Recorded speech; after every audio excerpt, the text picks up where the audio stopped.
Well, she's happy we're going straight into the forest. But she, come on, let's go. Usually I take her down the street. It's kind of funny, she runs behind the deck, the shed. Chilly out again today, but we had a bit of fresh snow. All right, so crossing over officially into the forest. And she's having her first pee. All right, let's go. It is chilly. You can hear how crunchy the ice is, the snow. Which probably means I'm going to start sniffling at some point. Yesterday when we came through here, the snow was so wet, like packing snow. And yeah, just a different sound. So we're bundled up. Her white coat is a little dirty, but she got this Christmas one.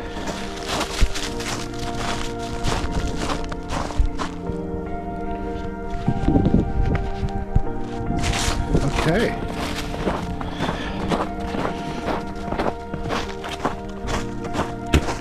Duncan's been out recently. And 2 days ago I saw some deer. 2 of them running. So maybe we'll get lucky. Of course I see the deer when I don't have the camera, because I'm not talking. And this crunchy snow combined with my expert narrative of the forest might scare them off.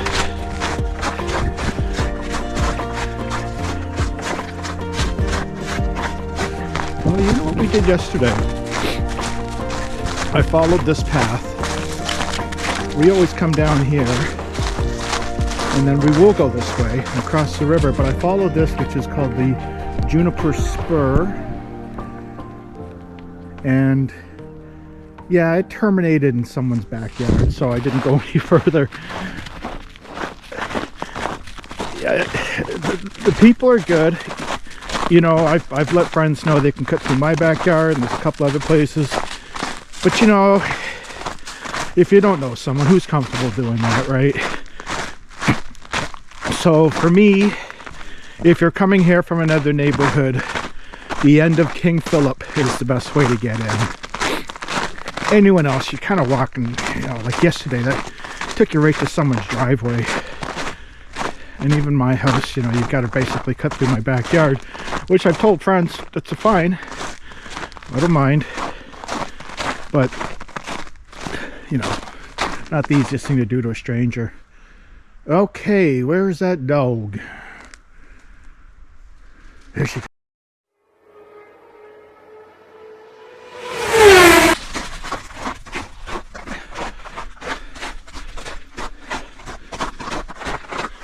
You know, the river lost all its ice yesterday too. It was so mild enough, so we'll see if it's starting to reform again. It's only 29 Fahrenheit.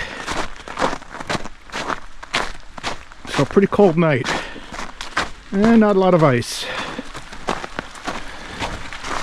No, none of it reformed. This is probably pretty slippery though. Yeah, you can see I'm wearing my boots now. Some frost. This was almost ice over a week ago when we had a real cold snap. Oh, and I see Duncan.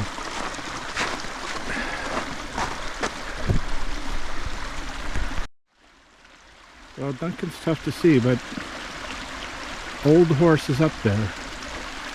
Very nice horse. Used to walk through here all the time. Oh, poor Cookie. Look at her standing there waiting for me. I stood there a bit too long, stopping the camera and zooming in a little bit there. She'll get up far enough ahead and then just kind of stop and wait.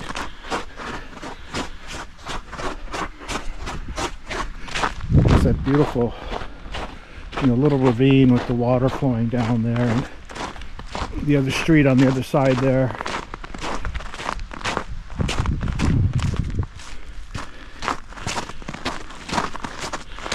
just frosty enough out here.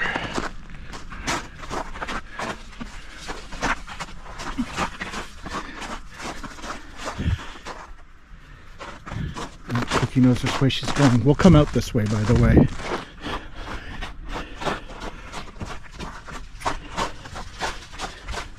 The people that come over from the other street, Crestwood, and I think it's called Juniper, they come up this way. I think they tell me they still have to kind of cut across someone's property a little bit, but they're friendly with the neighbors. It's nice. It's a real nice community out here, obviously. And you can see down there, there's almost a bit of a, like a little bit of a green spot down there, right? And the snow going through. And I think that's primarily where a lot of them come. The river, there must be a culvert because to provide access down there, because the river flows underneath all that where the snow is. And then out there, and as they say, into the Charles and everything. Good dog waiting for me.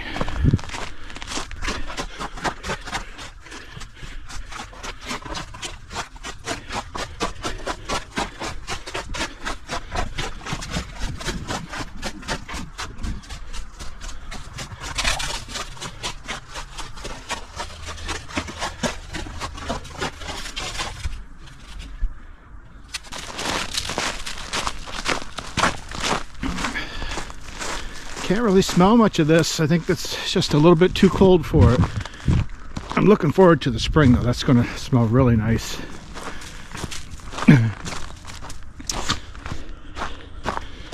Most of the time when we've been on this path, we've been coming from the top of that hill over there. But Cookie's had a bit of a limp, and she never shows it when she's in the forest, but when I take her down the street, which is my more 3-mile walk, and then just cut through the forest to get back home, she kind of limps. Not limping here though, but that just could be her excitement. You see how happy she is through here. So I don't know, my wife thinks it might be a bit of arthritis. I was worried she got a little sharp ice in her paw or something, but it's been going on for too long now where that would have easily scabbed over by now, and we couldn't find anything in there, so who knows. But when she's in here, it's her happy place, and she just comes leaping along. Oh, look, she's way out there. No, she's staring at me. You can see her. Let's get her going. Okay, let's go. Who's the fast dog? Fast doggy. Who's the fastest dog? Who's the fast dog? Who's the fast doggy? Fast doggy, doggy, doggy. Oh, it's a good dog.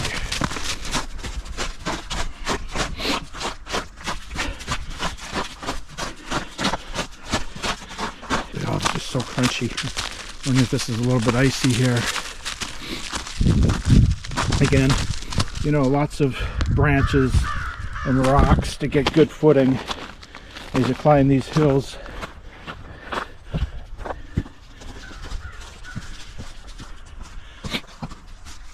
Oh, I'm sorry, I'm starting to sniffle already. My eyes are actually tearing up a little bit. Okay, what do we got there?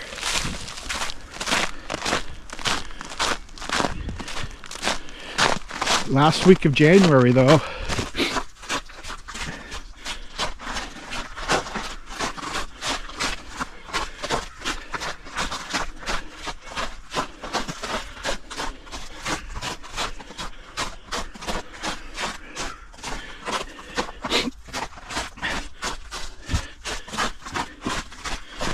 Coming up behind me. I'm gonna hide under here. Watch, she won't see where I am.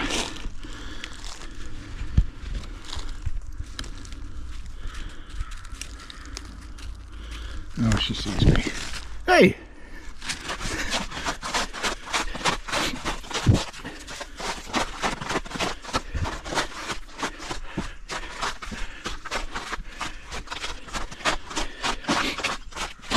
When I take her the back way, she always kind of looks at these turns.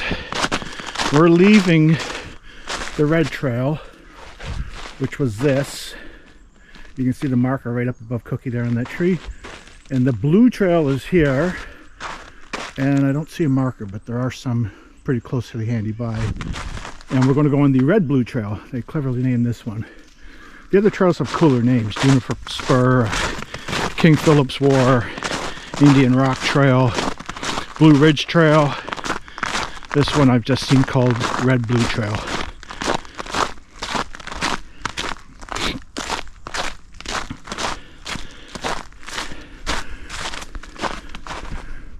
Look, she stopped. It's like, which way you going? You coming?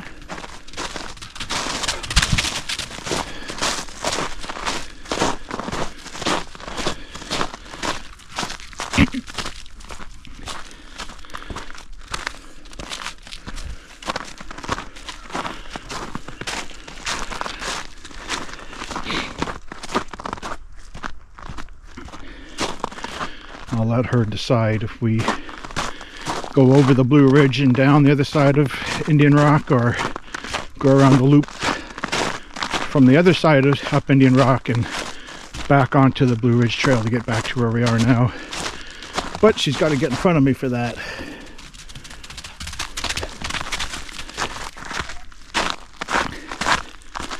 It's your call. We go straight. Here's the corner. Which way are you going? Okay, let's go. Let's go. Let's go. Which way is she going? She's tossed. Oh, and you're taking the Blue Ridge. Okay. Okay, that's good. Let's go. All right, Blue Ridge it is.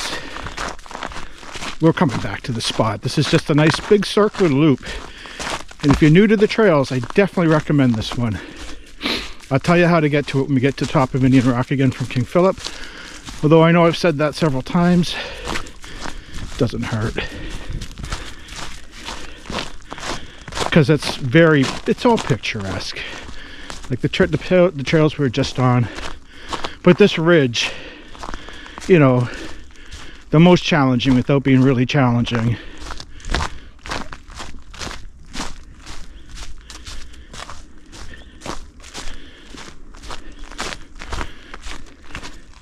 These trees really survive the winter. There's a few of them spattered around.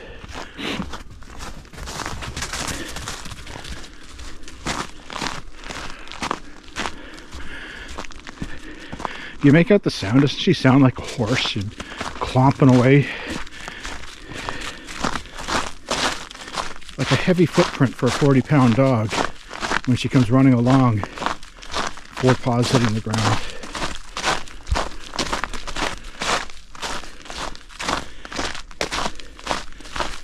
And of course the hound, right? Nose to the ground the whole time.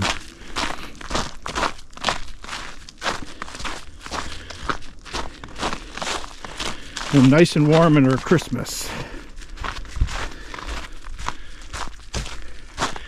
So here's the ridges up in front of us. You can see our first climb is coming right up here and up to the top of that rock there.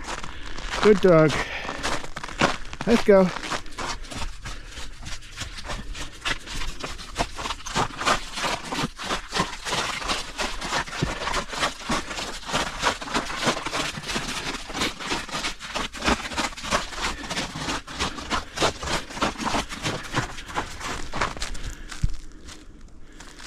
If you like rock, this is good hiking.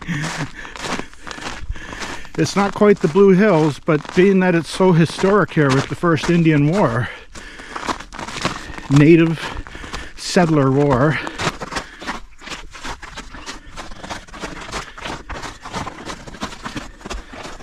so a bit of a hike. We're on a steady uphill. There she comes. Oh, she stopped.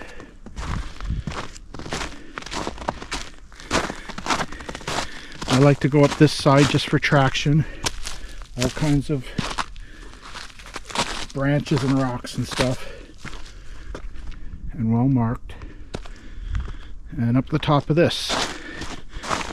Okay, you ready? She'll just fly right up. Oh, good dog.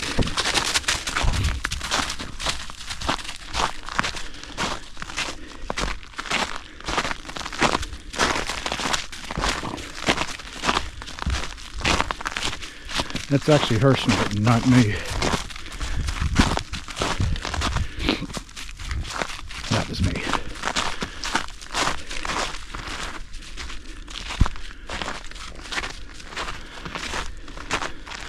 Nice little ledge here. Easy up and over. Watch your step. That's about it.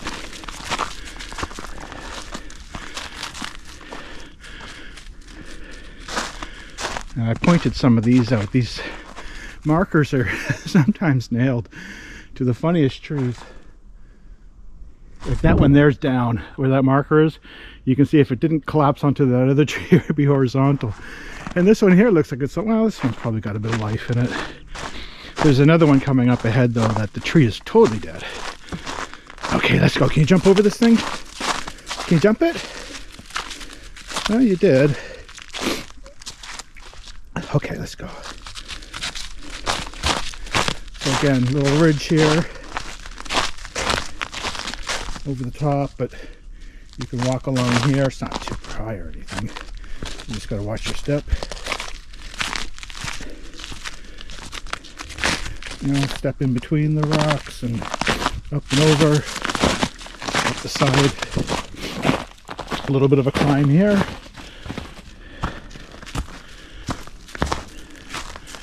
And here's the tree I was talking about. Look at this guy. That's going to come down any point. And watch when I give it a little shake. Now, very gentle because it's going to go. But check it out.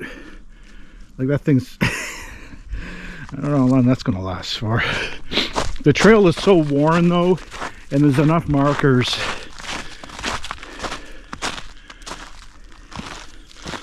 Like you can't, even if there were no markers, it's just beaten down, consolidated, you know, earth, packed nice and tight, that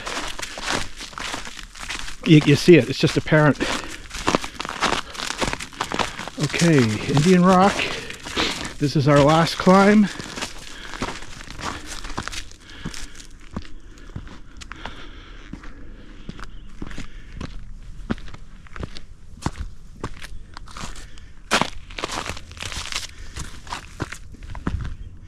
Easy peasy.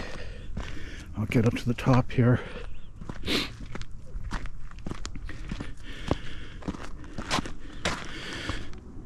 There's vegetation up here among the rock too. I always just like to walk on the sure surfaces.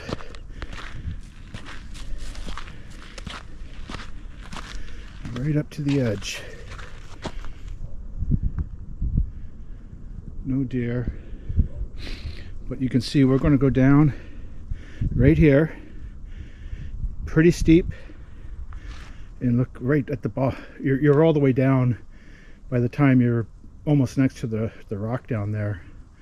And then the forest just kind of meanders through, so it's relatively flat. Almost to hold the rest of the way back home now. A couple hills, but nothing significant. You waiting for me? You gonna make the right turn this time? Okay, let's go. Come on.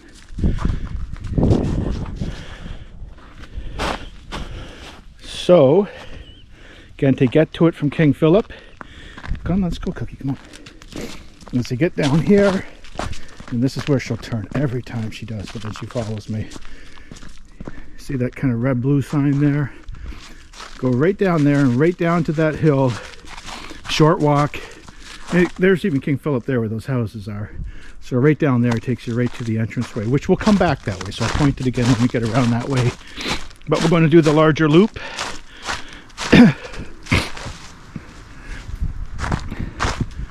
And this one here is Indian Rock Trail. This red marked path. Again, pretty steep getting down. Take your time. Step on the right rocks and stuff. And we're almost down already, but you can see here's the side. Let's just get down to the very bottom so you can see. Cookie! Very bottom. There she comes, and there's Indian Rock right there.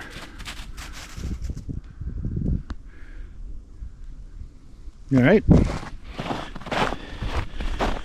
There's been some real wetness up here.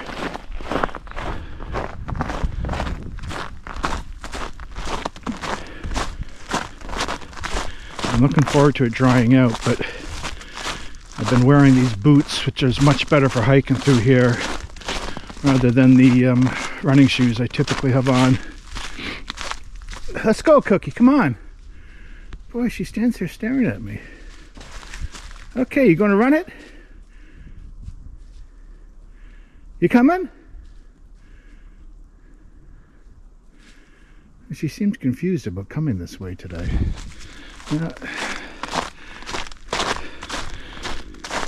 Before I got her to the point that she'll just walk with me, maybe about 5 years ago, and she's 10 now. And remember, she was a rescue, so she was very timid and extremely timid around men.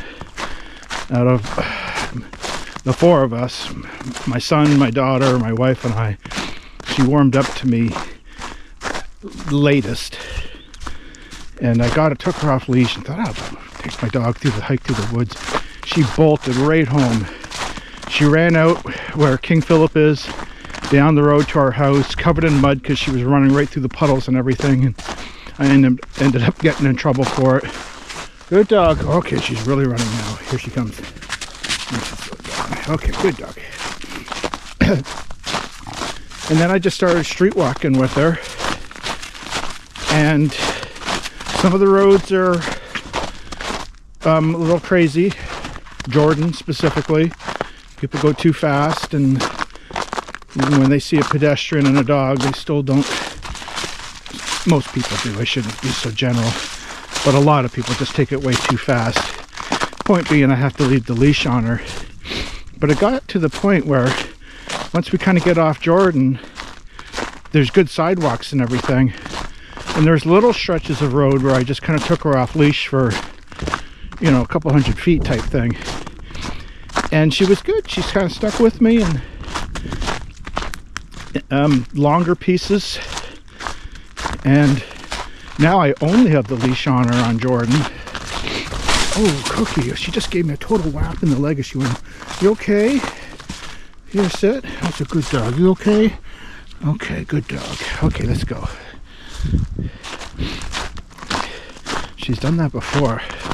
She doesn't seem hurt. You okay? All right. I try to not move too much when she's coming up behind me. But to wrap up, yeah, she's off leash almost the whole way now. And now that I'm not doing the full 3 miles, this is not quite 2 miles when I just go through this full loop here. But it's nice. It's middle of winter, so what do you want? You know, I still get some good exercise in. But as I say, she's no leash, no collar, just keeping warm with the little coat. And she's just loves it. Even on our walk, she's happy enough when we're on the street. But as soon as we hit the forest, she's just a different dog. Tail goes straight up in the air and bounces. And I don't call her for the most part, right? So she's kind of got, you know, a little bit of free will. I won't let her get too far behind, but you know, you really don't have to call her. She stays with me. And I think she really likes that. So Lost Horse, oh, there's a better view from it up here.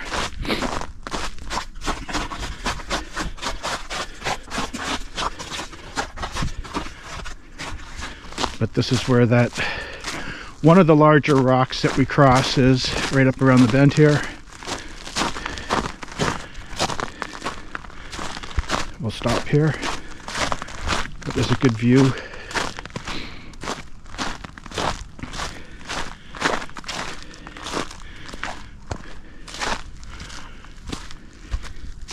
Looks kind of slippery, doesn't it?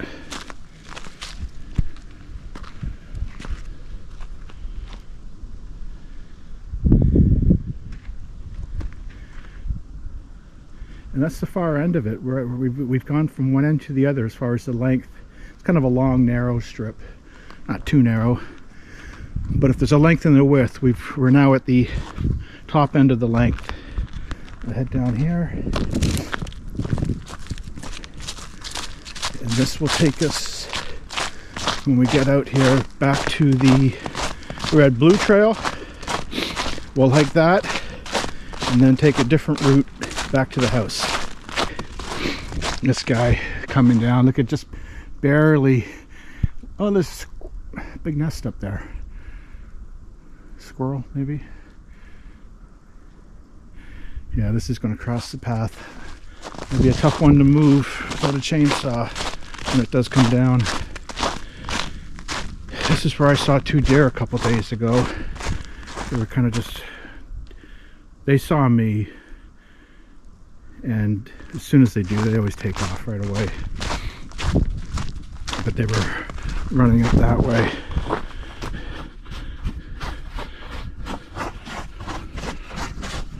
You know, where I've probably seen the most of them is right from our backyard.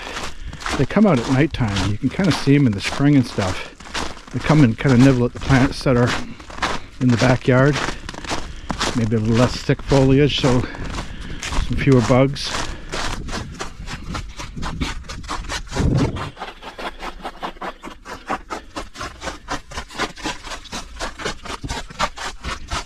Okay. 2 more water spots. I can cut through here. You can see it's still flowing. It just drains coming down this little tiny river here.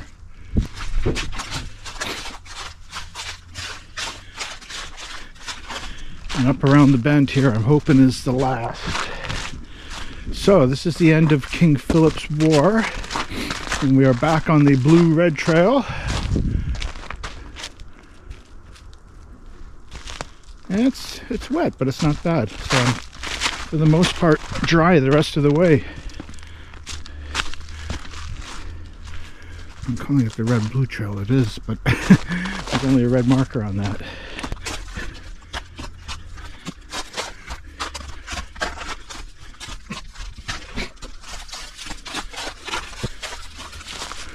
A little bit of a river here. Don't drink that. No, let's go get fresh water. Let's wipe my feet off good.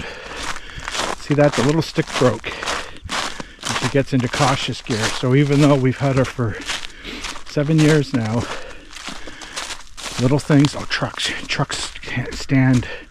Some kid comes to the house, you know, our kids' friends who aren't kids anymore, and she'll just sit there and bark at them. She eventually warms up. Here it is. This is our last bit of water. Cookie, no drinking here, okay?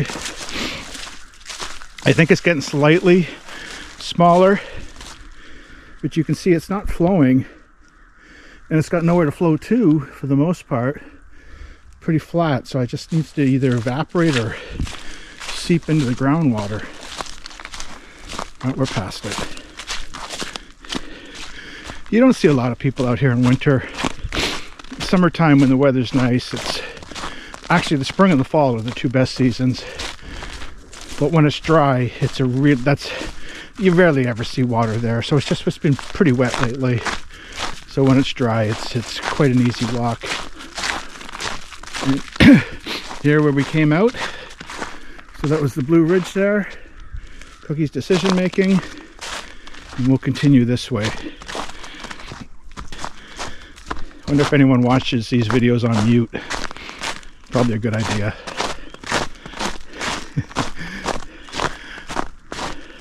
I'll come up with better stories. Maybe the fairy tales I used to tell my daughter when she was really young.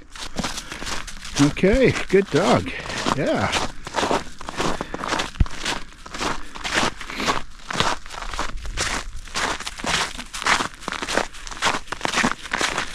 So she's got a tiny little creek that she's got to jump over up here, but she does a good job.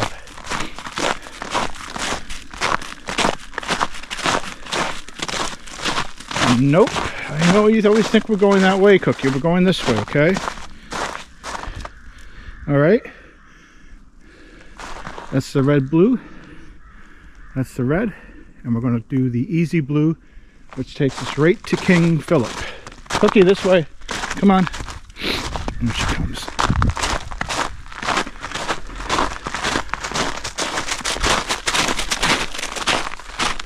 Here's our pond. Okay, this guy's on a tree that's dead. Pond's melting a little bit.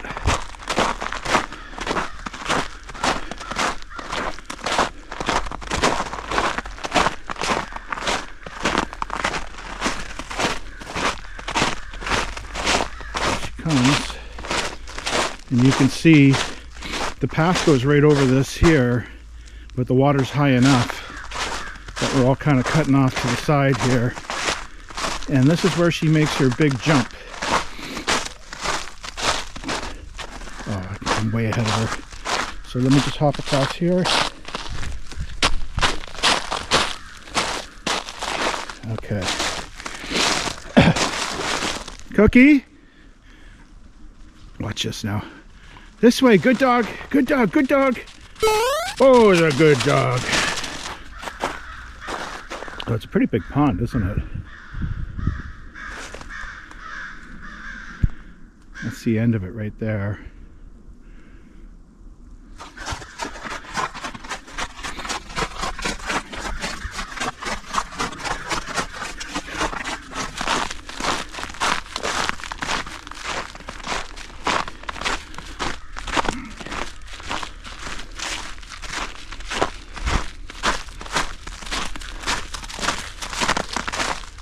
This guy here, again, just hanging on, just happened to straddle that other tree that's dying. Okay, that's it for the Easy Blue. And right up that hill, can't go wrong, we'll take you right up to Indian Rock. And there's King Phillip there, and how you get in and out. I will film this green triangle, but not today. It's a nice one. It's a shortcut, so I don't usually take it.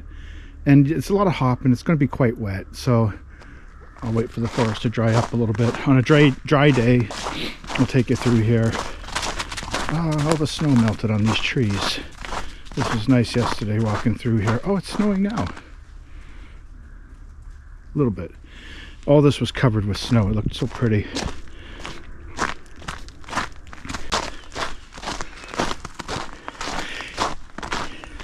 If you do come out here from far away, I don't know if my audience base is ever going to be more than 10 people. I haven't published any of these yet, but I'll get them out there soon enough. And there'll be I don't know, there'll probably be about less than 10 that I'll just kind of issue all at the same time. Although I think this might be journey 5 or 6 right now, so I'm getting up there. But if you're interested in the Cape and the Islands, is what it's called here, Nantucket is magnificent. Very worth going to see. Beautiful, the beaches, lighthouses, cobblestone streets, great restaurants. We rented a couple scooters, and the kids rode on the back, and my wife and we kind of toured the whole island on them. That was really, really something. Just beautiful. And the Whaling Museum is there. I definitely recommend that. And the nice thing about it is they don't hold punches. They're very honest about what the whaling industry was. And these guys were the world circumnavigators. Like Moby Dick was written on Nantucket, part of it. Other places also, right? New Bedford and whatnot. But that was the whaling industry, was off Nantucket. You know, they started with, I can't remember the name of the whale, but the whales that were easy to kill. They were just, you could just kind of take your boat right up beside it. And then, you know, they started hunting sperm whales and stuff. And they'd go on like a circumnavigation of the world. But they'd be at sea for a couple of years, collecting the oils and everything. Insane.